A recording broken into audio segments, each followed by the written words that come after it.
Hey guys, so today we are going to talk about neuroplasticity and how to leverage your brain so that it starts automatically choosing things that work for your health. So when we're talking about neuroplasticity, it's first most important to understand what neural pathways are. So neural pathways are repeated habits that you take over and over again that your brain just automatically does. The thing about these neural pathways is that they're really fast. The brain likes to be efficient. So it just, as soon as it meets a trigger, it automatically starts going down that neural pathway. The second thing is that they are automatic. Again, once that trigger is set in motion, the whole pathway takes place from start to middle to end. And what that means by automatic is that it's unconscious.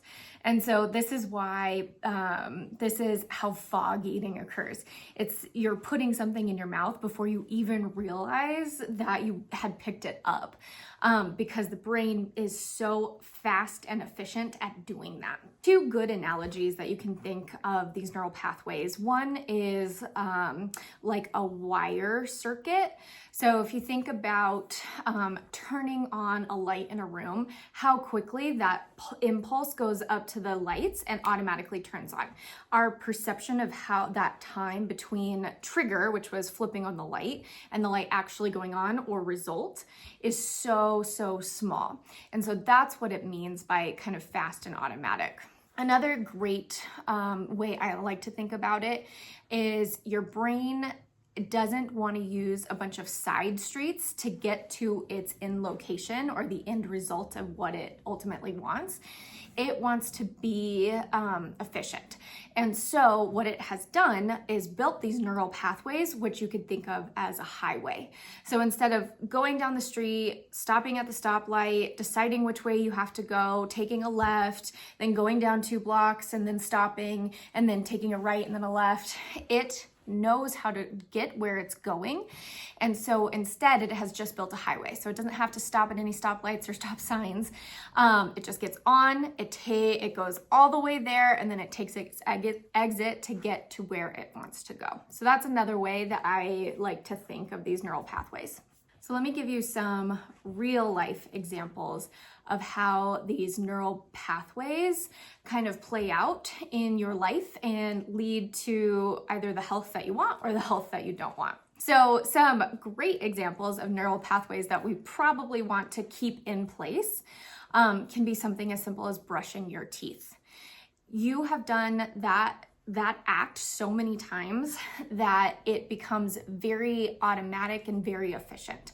So your brain doesn't want to have to go through the steps of, oh, okay, now we walk to the sink and then we get the toothbrush out and then we have to unscrew the cap on the toothpaste and then put the toothpaste on and then put the water on, or whichever order that you personally do it. You don't want to put that much brain power into doing something that could be easily automatic. Another example is walking. Walking is such a coordinated, complicated effort. And so you don't want your brain to have to be like, okay, so now we stand up and then now we balance on one foot and kind of fall forward until we land on the second foot and then rebalance on that second foot and then go through that. If you watch a toddler learning how to walk, you can see how much effort, not only physical effort, but mental effort it takes for the brain to understand how those reflexes work. And so now if you are efficient at walking, you don't even have to think about it. So these are excellent examples of great neural pathways that we don't want to change. So let me give you some examples of some bad neural pathways that we would really like to change. So one of the biggest ones that I think a lot of us have and would like to stop is just eating food because it's available. So walking by a receptionist desk and there is candy or something out in a bowl is a big example of that. Or just being at, like, say, a party that's catered and people are walking around with kind of appetizers and you're not hungry, but by golly, it's there. So why not just reach for it? So those are some examples of just kind of automatic eating behaviors that you don't even your brain doesn't even go through the like, oh, let's check in with our stomach and see if we're actually hungry. We were planning on eating later.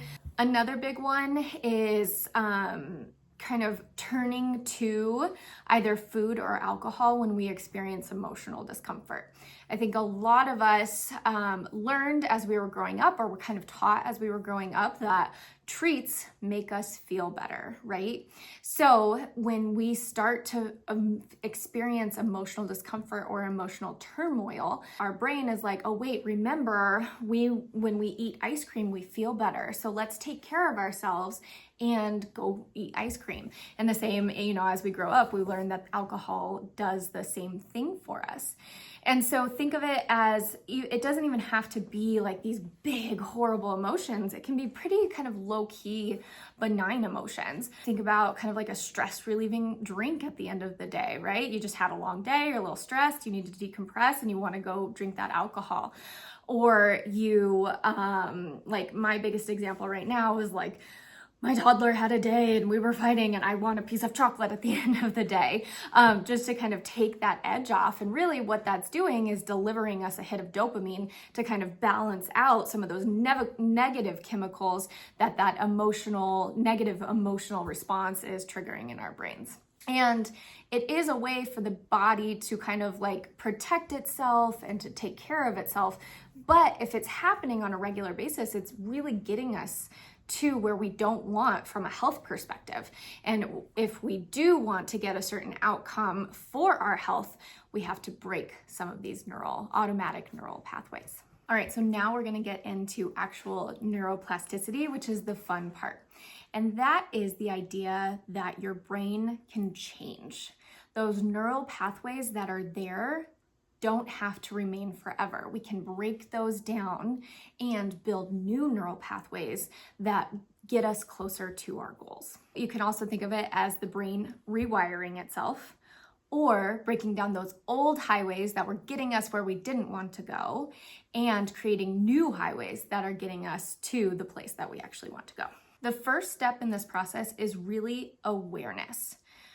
As I mentioned, these neural pathways are very deeply ingrained in our brain, and our brain likes to be fast, efficient, and it likes to be automatic. So what we need to do with this awareness is bring the unconscious to the conscious levels so that we can actually decide if we want to continue taking that action or take a different action. So if you think about it, there's always a trigger for all of these automatic pathways. There is a trigger involved. I just don't realize what it is. So there's a trigger and there's an action.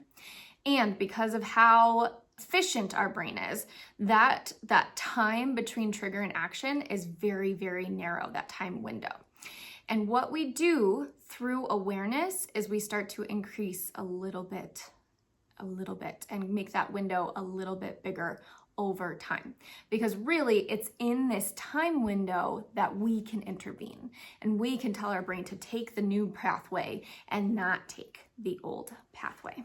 So at the stage of awareness, we're not actually trying to change anything. So that's kind of, you can take a sigh of relief while you're just assessing the situation. So you're trying to figure out what the triggers are and then what the automatic action is. And just go about your day in a mindful way, just being aware in the moment of what you're actually doing. Like, what are you actually putting in your mouth? What are you actually drawn to do or to say? If it's not food, is it social media? If it's not that, is it alcohol? If it's not that, is it smoking a cigarette?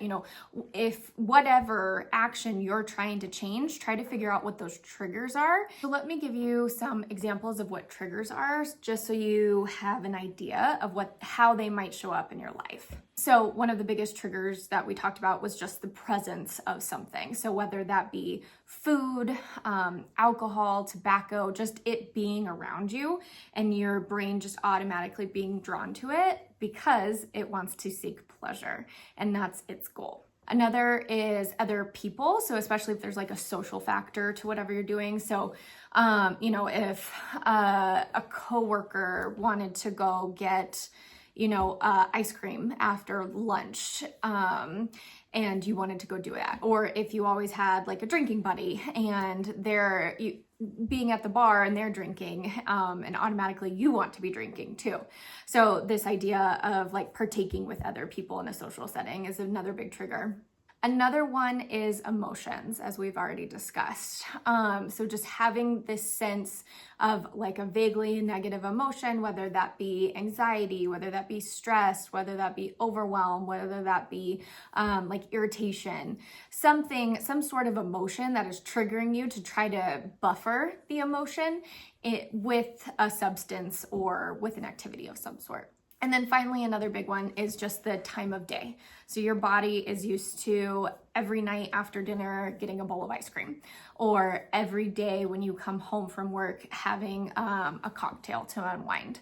So those are just some of kind of the automatic triggers that might show up. Okay, so now that you have brought attention and awareness to the problem, once you feel like you have a solid idea of like, oh, okay, this is when I do that.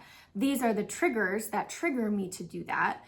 Once you have a full understanding of that, then you can start working on changing that neural pathway. And so that brings us to the second step, which is bringing intention to this process. So intentionally choosing to change the actions that you're taking or creating a goal for what you want to do moving forward. One thing to be, that's really important to be aware of right here is that the goal is to not change the trigger. The goal is to change how you react or the actions that you take from the trigger. And I think a great example of this is that, a lot of the times when people are trying to lose weight, some advice that they're given is to try to get everything that's unhealthy or off of their plan out of the house. So it's trying to control the triggers, control the environment, right? And so that works when they're at home, but what happens when they go on vacation or when they're in the office or they go visit somebody else's home and all of those triggers are all of a sudden there? They haven't actually learned how to change and control their actions in response to those triggers.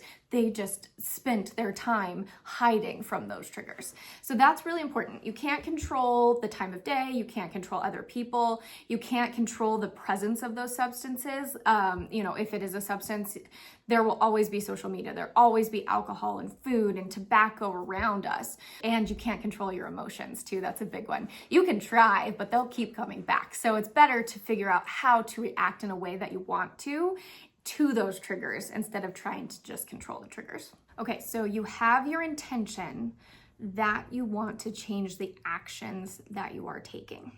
It's also very important to be specific here. So for this, let's use the example of you're used to coming home and having a drink each night after work just to decompress. So something that would be not specific would be to cut back on your drinking. That doesn't, you can't put numbers to that. You don't know whether you're successful or not. So instead, trying to change it to, I will only have a cocktail on Friday and Saturday. That's very specific. That's 2 cocktails a week, and the rest of the week you are not drinking. That is the level of specificity that you want to get down to. A big thing here also is that you only want to focus on one kind of action at a time. So you don't want to work on cutting back on drinking and not having dessert after dinner and losing weight and getting up and exercising. I highly recommend tackling one of these neural pathways at a time because it does take time and repetition, and that takes a lot of energy from you to get build these new neural pathways. And then another big thing is you want to clarify your why. Like, why do you want to change this action? And it needs to also be very true and personal and meaningful for you. It doesn't matter what other people think about your why. It really just matters of like, can you recall upon this in your moment where you're like, oh, I'm so stressed. It was such a horrible day. I want nothing more than to go home and have a glass of red wine. Can you recall the reason that you started down this pathway in the first place that gives you that motivation to manage your stress in a different way? Alrighty, and then the third and final step is just repetition. So after you have intentionally chosen the new kind of neural pathway that you want to build, you want to forge, you just have to keep going down that pathway until it's the automatic option for your brain. In the example of trying to cut back on having like a stress relieving drink at night, every night you come home that you don't drink, that is going down that neural pathway, that new neural pathway that you want to build. The more you do it, the more ingrained and automatic it will become, the more neuroplasticity your brain is developing, and the closer to your ultimate health goals you're getting. Something that you can do here to set yourself up for success is to create a reminder of some form. In the example of cutting back on alcohol, I think a great one would be to write down your why, write down your commitment on like a postcard and leave it in your car. So that way, every night when you get out of work, you can look at that and that will reaffirm that, nope, I'm not gonna go home and drink tonight. I need to figure out a better way to manage the negative emotions that I have built up. For exercise, I already mentioned mine is setting that alarm and putting out all of my clothes the night before. So just whatever is going to remind you to do that new neural pathway on a regular basis until that pathway is established will be helpful. And then the final thing, anticipate discomfort. If you haven't watched my motivational triad video, I will link it in the description. It is a great one to review to understand that your brain is not going to want to change things. It's very efficient. You're surviving very well the current way that you're doing. Whenever you have discomfort, your brain knows how to give yourself comfort. And so you're asking it to go against everything that it knows while you're setting up this new neural pathway. And it is going to throw a fit. And again, that's okay. Just allow it to happen. Go watch the video so that you understand why it's doing that, and start to work through it. And just know that there is light on the other side, right? Once that new neural pathway is set up, that brain chatter, that brain resistance will go away. It just takes time until your brain is rewired. That's all I have for you today. We'll see you next time, self-healers.